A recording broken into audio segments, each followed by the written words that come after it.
I don't think it's a secret that DPS are not in their strongest state that they've ever been in right now. With the overbuffed tanks, although admittedly they're coming down a little bit now, and Juno kind of being the de facto, probably best character in the game, at least in this current meta, revolves around her a lot. I would say that DPS are definitely feeling it, and their addition to the game is just not as meaty as it could be or it should be. And I think that is largely in part to the DPS passive that they currently have. Because in comparison to the other roles' passives, the DPS passive is just not very substantial, at least now with the changes to tanks. Because remember when Season 9 came out, I think DPS felt a lot better because you could feel a lot of their impact because of the heal reduction. You know, healing was sustained, everything was really not that good. Tanks were somewhat struggling at that time. DPS were really, really feasting in that meta. But now, tanks have not only been buffed more, but they're also affected less by the DPS passive, and the DPS passive never really affected supports that much at the end of the day. It was really to get rid of those hyper sustain metas, and of course a couple supports do matter. Brig, BAP, some of your like higher burst healing supports, stuff like that. But what I want to talk about here is there a way that we can change the DPS passive to something that is going to feel better for the DPS? Because in my opinion, the DPS passive that they currently have is pretty invisible, especially now that it does even less on tanks. You kind of forget that you have it until you're affected by it from the other side, right? It's something that you can feel when you're receiving it, but when you're applying it, it isn't as intuitive and it doesn't feel as good. And I think that is partially why DPS feels so kind of wet noodle right now, because the tanks, you can feel their passives. You can feel the headshot reduction when you're on tank, you're not taking as much damage. You can feel the knockback reduction because you're not going as far away. And on support, obviously you can feel when you get the health passive earlier than everybody else, right? And on DPS, it's just way harder to figure that out. So I have a couple of solutions. I say solutions, ideas. These are not solutions. In fact, I think all of them have their own problems. But a couple of ideas about what we could do to change the DPS passive to make it feel better and make it feel more impactful for the DPS. Now, a lot of this is going to be under the assumption that the game balance is going to be very similar to what it is right now, as it currently stands, right? So that's going to be, tanks being very, very good, supports being, in the regular state, and DPS overall without a passive like this being somewhat weak, right? Not buffing any particular DPS. So I'm going to go ahead. I'm going to list them in the order that I have written them down here. This is not any hierarchy of what I think is better or worse than the others. It's just kind of a bunch of ideas to be thrown around. So the first one that I have is the giving DPS a small damage boost after getting a kill. Now, you may remember that the first DPS passive was getting a speed boost after a kill, but that really only affected certain characters a lot, right? The mobile characters were affected a lot, but a lot of others weren't, right? Giving them a damage boost overall, I think, allows more characters to benefit from this overall in the DPS role, but also it allows characters to be awarded for their aggression and should allow for some really great plays and give a lot more potential to the DPS. Now, I would say like maybe a very small damage boost, and it probably doesn't last very long, but you can still kind of chain things together, and then you are rewarded for your skill. And the enemy has to respect that. And in fact, I think that's a really good thing because it's pretty easily trackable, right? You see somebody die, a DPS killed them. Now you know that for the next couple seconds, like next 2 or 3 seconds, maybe, they are a little bit more of a threat to you. So it's pretty easily trackable and pretty easy to counterplay, at least in theory. In practice, maybe it's a little harder to figure out. But something like that, again, I do like the idea of like being rewarded for your good play. But as we all know from certain characters in this game, damage boosts are scary. They are definitely a thing that is hard to just mess with overall, and giving a damage boost to an entire role could mess with a lot of things. It could mess with a couple characters' breakpoints. It's, you know, it's not exactly something that would come easily, and the numbers involved with it would have to be very tuned. Like, you have to take a very good look at them to make sure that you aren't breaking everything in the process, right? What else do I have here? Also, snowballing could be a really big concern with this, because potentially getting 2 DPS with damage boost for, you know, it could just end a fight instantly. There's actually no trading or coming back from it. It's just like once the first person goes down, everybody goes down. And that is not Overwatch. That is not fun. Overwatch is not a game of you win when you have more numbers. There is a lot more skill involved with that, and I fear that this kind of change could make something like that possible. Also, you have to consider, does this count for eliminations or final blows? Because there's 2 problems with both of those. If it counts for eliminations, then both DPS are very likely going to get it at the same time, and then that is going to feel very disgusting to play against, because it's going to be like, okay, well, now there's 2 people with a damage boost as well. But if you do it on final blow only, there's a very high possibility that characters on your team are going to steal your kills and thus steal your value. And that's not a great solution either. So that is a really tough one to deal with. I think that is probably a problem that won't be solved if this were added. And then also, of course, one-shot characters, your Hanzos, your Widows, your Junkrats, they're just left out. I mean, that's just kind of, that's just how it goes, right? There's always characters that get left out from some of these passives. With 18 DPS characters in the roster, I'm pretty sure it's 18 right now, it's really hard to find a passive for all of them. That's why, you know, I'm trying to suggest new ones. I think this would help most characters in the roster, but yeah, I think it would definitely leave out a couple of characters.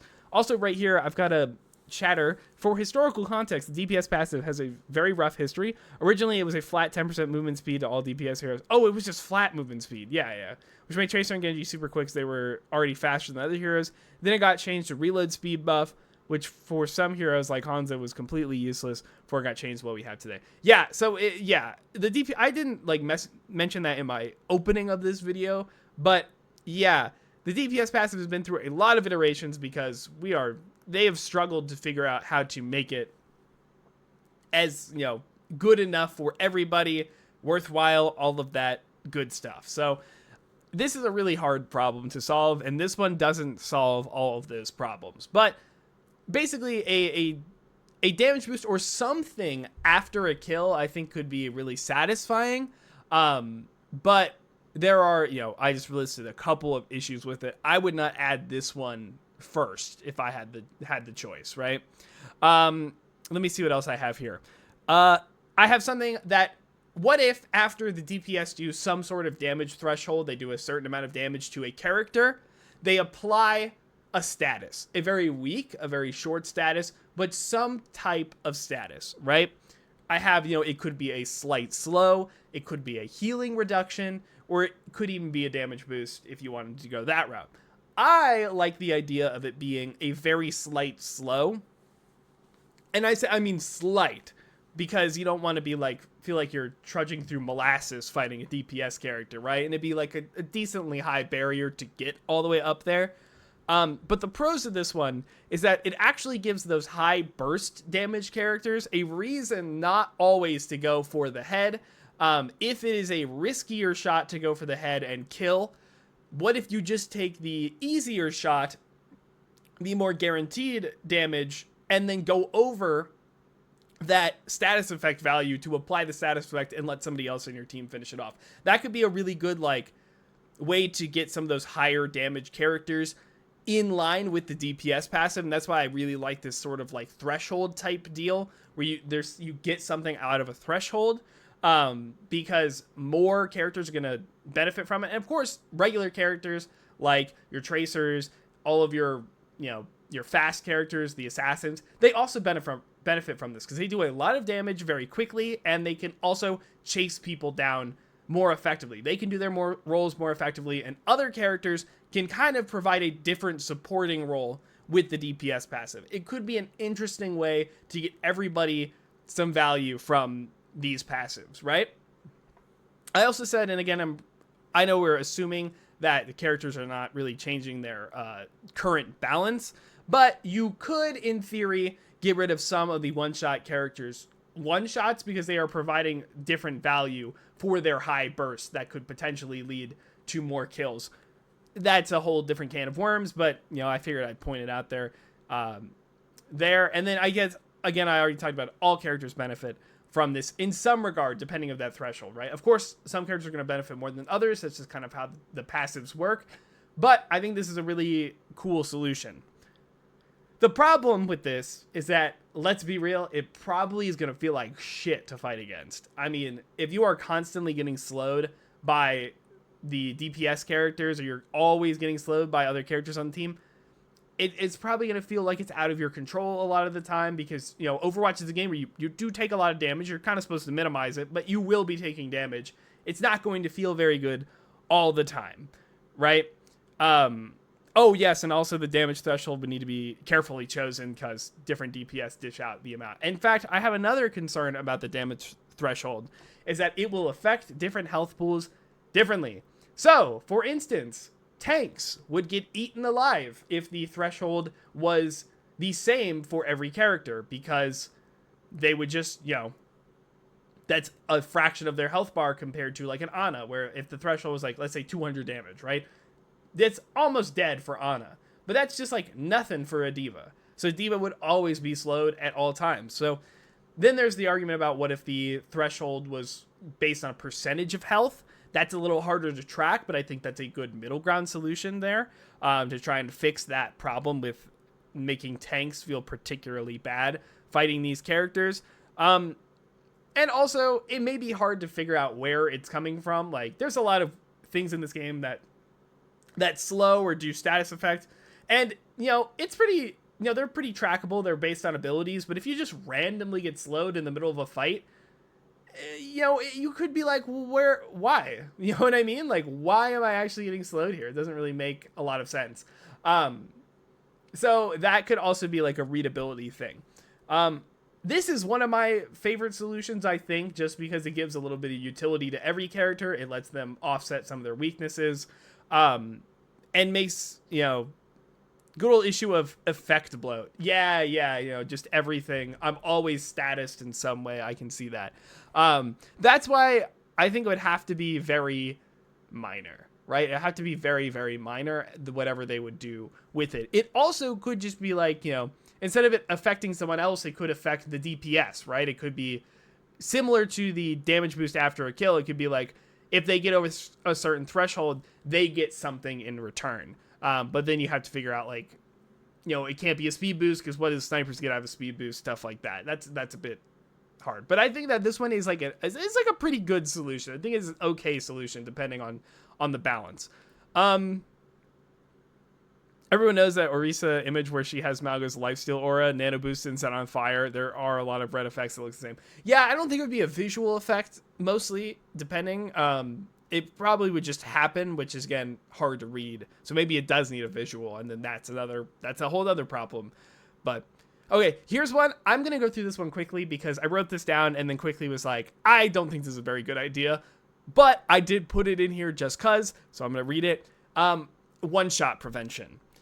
Basically, if something were to one-shot, if you were at full health and you would have gotten 100 to 0'd by one instance of damage, it will leave you with 1 health or a very small amount of health.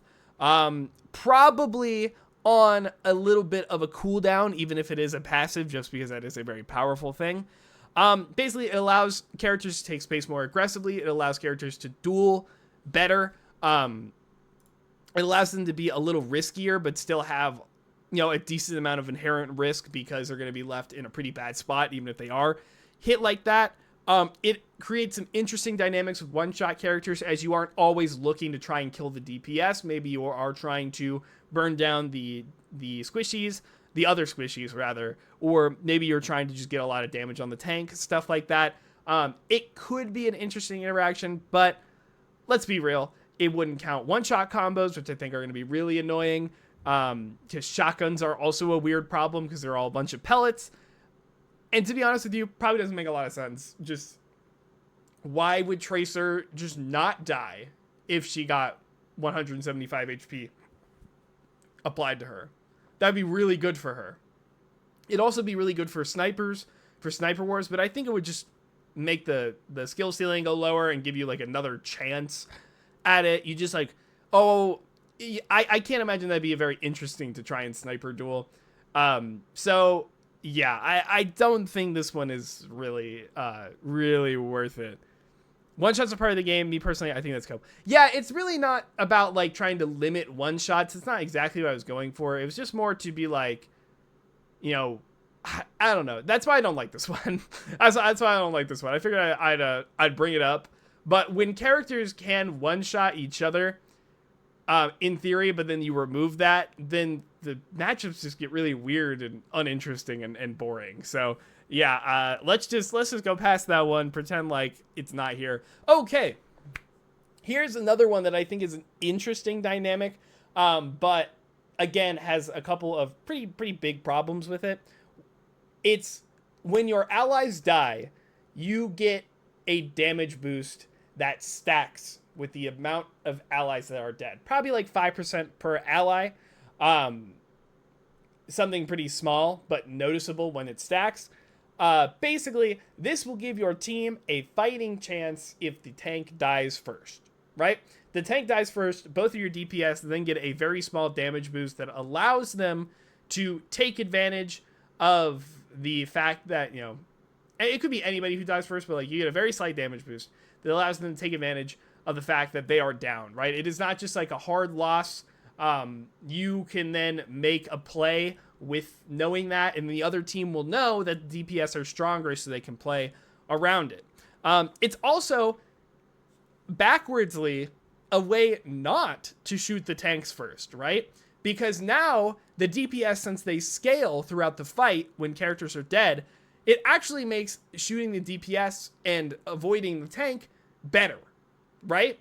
It makes it more lucrative to try and shoot the DPS. So then that also could solve the tankiness problem where tanks have so much have so much bulk right now and so much survivability that you could remove some of that, because inherently tanks are going to be shot at less because the DPS are going to be a higher threat, and thus people are going to want to deal with them more. So that could actually solve like two birds with one stone in theory, if everything goes according to plan on paper, yada yada yada, every modifier I can put under the sun. And also I think just power scaling in general, it feels pretty good, doesn't it? Like when you get when you start getting more and more powerful over, however long the fight is, it could feel really good. But also I think this is limited in the fact that, once your teammates start spawning in, your damage boost goes away. So you have a limited range to actually make use of it. Let's talk about the cons here, though, because a built-in comeback mechanic in every single fight is probably not a great idea. I don't know. It's a bit of like I don't know. Having a comeback mechanic in every single fight, and then on top of game modes that are defensive oriented or stuff like that, that could end up being like a bit of a hard thing to balance. It could feel unfair. It could feel like everything you do just doesn't matter because the DPS get better and better. That's a bit of a problem. I think that if it's handled properly, if it's handled not too aggressively, then I think it could really make a difference. And not feel that bad when it happens to you. And again, it could just be like we killed the wrong person first, right? And I think that is a totally fine interaction to have. So that could be a problem. I could see it being an issue, but I think there is a world where it's okay. Also, is it too powerful to give to just one role? Maybe. I don't see the issue. It's a passive. It's not going to be 50% damage resistance at most, like 10 to 15. Yeah, exactly. It's like really, really small, right? So that's why I don't think it's like that bad.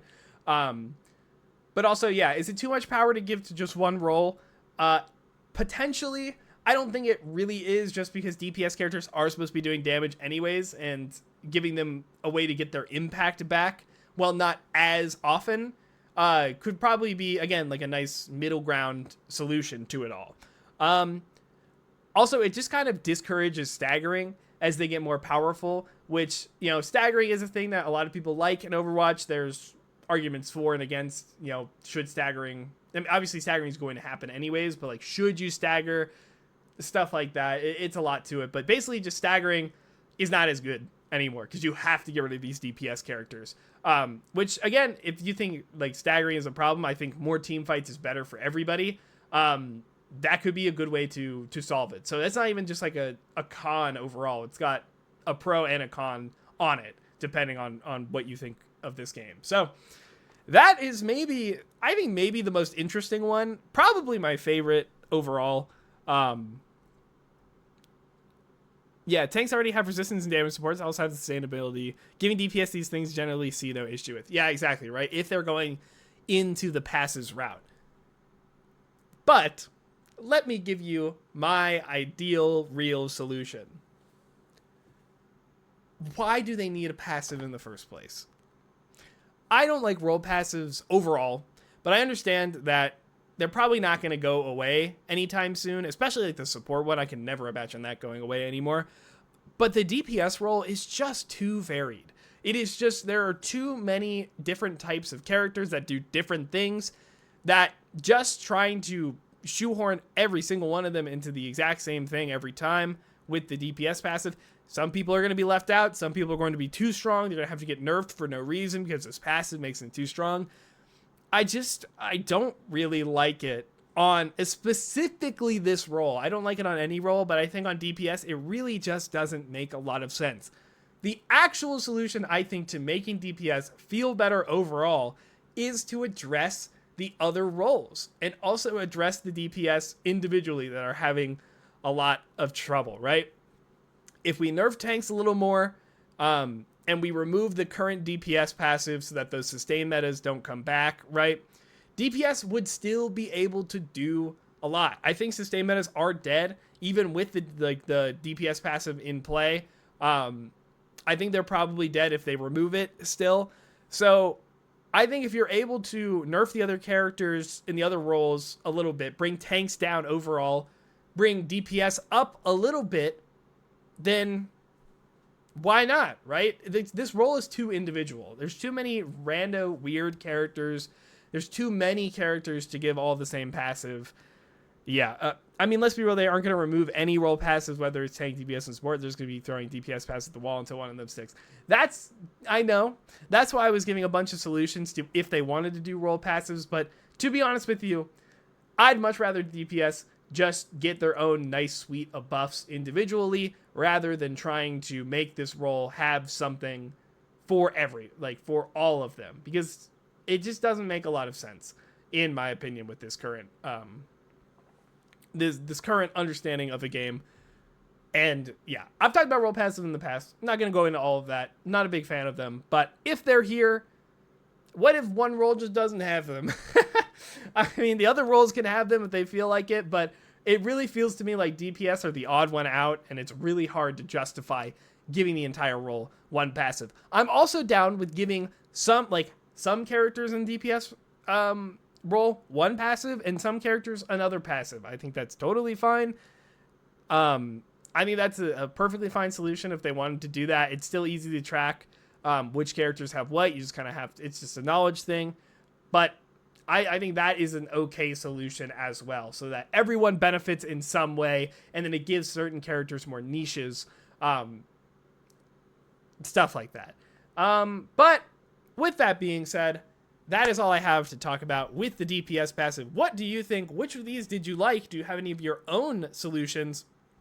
And what do you think about role passives in general? Please leave a comment down below. Like and subscribe while you're at it. I do really appreciate it. This was streamed live, twitch.tv/Lane Hemingway. Tuesdays, Thursdays, and Saturdays is when I go live, assuming that there isn't a hurricane going through my area. Yeah, also join my Discord down below if you want to talk general Overwatch. Send me a replay code or send me a hot take of any variety. Link is down below. Okay, thank you guys so much for watching. Have a good day.